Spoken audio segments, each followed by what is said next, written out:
تین غار والوں کا واقعہ معلوم ہے صحیح بخاری کا، کہ بارش ہو رہی تھی، غار میں پھنس گئے، تو باہر کیسے آئے؟ وہ تینوں کے تینوں باہر کیسے آئے؟ ان لوگوں نے کہا اللہ ہم نے اتنی نمازیں پڑھی ہم کو باہر نکال دے؟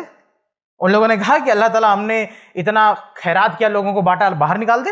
نہیں، ان لوگوں نے صرف اپنی وہ نیکیاں گنائی جو ہڈن تھیں، جو کسی کو نہیں معلوم تھی، صرف ان کو معلوم تھی اور اللہ کو معلوم تھی، اور ان نیکیوں کا تعلق بھی خدمت خلق سے تھا، سوشل ورک سے تھا۔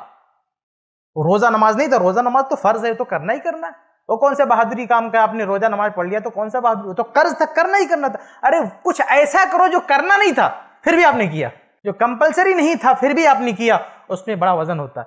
تو ان تینوں نے اپنی وہ نیکیاں گنائی نا، جو یہ نہیں کرتے تو کوئی مسئلہ نہیں تھا، لیکن انہوں نے کیا اور کرنے کے بعد اس کو چھپایا، کسی کو بتایا نہیں، غار میں پھنس گئے، اس وقت صرف اپنی زبان پہ لائے اور وہ بھی اللہ کے لیے، اس کے بعد غار سے باہر نکلے بھول گئے۔ اتنے صدیوں کے بعد ہم کو کس نے بتایا؟ اللہ نے ہمارے نبی محمد صلی اللہ علیہ وسلم کو بتایا، اور محمد صلی اللہ علیہ وسلم نے ہم کو بتایا، ورنہ ہمیں پتہ بھی نہیں چلتا کہ یہ تین بندے غار میں گھسے تھے اور غار سے کیسے باہر آئے۔ ان لوگوں نے اس کا پرچار نہیں کیا، نیکیاں کی، نیکیوں کا صلہ بھی اسے دنیا میں مل گیا، لیکن نہ نیکیوں کا پرچار کیا نہ اپنے صلے کا پرچار کیا۔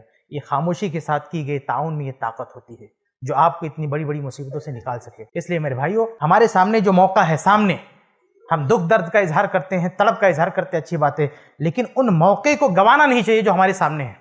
وہاں اپنا مال، اپنا علم، اپنی طاقت استعمال کرنا چاہیے، جتنا ہو سکے اپنی فیلڈ پر، اپنے سماج میں، اپنے علاقے میں لوگوں کی مدد کرنی چاہیے۔ اللہ تعالیٰ ہم سب کو اس کی توفیق دے، آمین یا رب العالمین۔